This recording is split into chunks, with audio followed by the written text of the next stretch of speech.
దివ్య కంటే సుమన్ శెట్టి ఎందులో బెటరు? ఏం పీకుతున్నాడని సుమన్ శెట్టిని ఇన్ని రోజులు అవసరం ఉంచారు? గేమ్స్ బాగా ఆడుతున్నాడా? బాగా మాట్లాడుతున్నాడా? ఇంకా నామినేషన్స్ బాగా ఏస్తున్నాడా? పాయింట్స్ పెడుతున్నాడా? బంగాళదుంపలు చెక్కుతున్నాడు. క్యారెట్లు చెక్కుతున్నాడు. దానికి తప్ప దేనికి ఉపయోగపడలే. కానీ నాగ్ సారు ఎంత చక్కగా లేపారు. ప్రతి వీక్ కూడా సుమ్ము లేస్తే కంటెంట్, సుమ్ము కూర్చుంటే కంటెంట్, సుమ్ము మాట్లాడితే కంటెంట్, సుమ్ము ఎగిరితే కంటెంట్ అన్నిట్లికి బాగా పొగిడారు. దానివల్ల హౌస్ మేట్స్ అందరూ కూడా సుమ్ము వెనకాల తిరిగారు.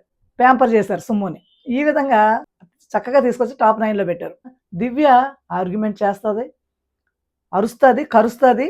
అలాగే యారగెంట్‌గా మాట్లాడుతది. కానీ సుమ్ము కంటే చాలా బెటరు. హౌస్‌లో కనీసం కంటెంట్ అన్నా వస్తుంది. మరి సుమ్ము వల్ల ఏ విధమైన కంటెంట్ వస్తుంది? సంజన గారిని ఆ విధంగా మాట్లాడారు. ఎంతసేపు సంజన గారి మీద నామినేషన్ వేస్తున్నారు. ఇప్పుడు నాగ్ సార్ ఒక మాట అన్నారిక్కడ. ఎప్పుడు ప్రతి దాంట్లో కూడా సంజనయేనా మీకు నామినేషన్ ఏయటానికి? ఇంకా నామినేషన్‌లోని అదే, టాస్కుల్లోని అదే, ఎక్కడ ఏ విషయం వచ్చినా సరే సంజననే తీసేస్తున్నారు. మీకు ఇంతకంటే ఏమి దొరకలేదని సుమ్ముని క్వెషన్ చేశారు నాగ్ సార్. ఇదే క్వెషను ముందు చేస్తే వేరేలా ఉండేది. అప్పుడంతా బాగా ఎక్కించుకొని, ఇప్పుడు పంపించేటకి టైం అయింది కాబట్టి సాగనంపాలని చక్కగా డౌన్ చేస్తున్నారు. అంతా మీ ప్లానే.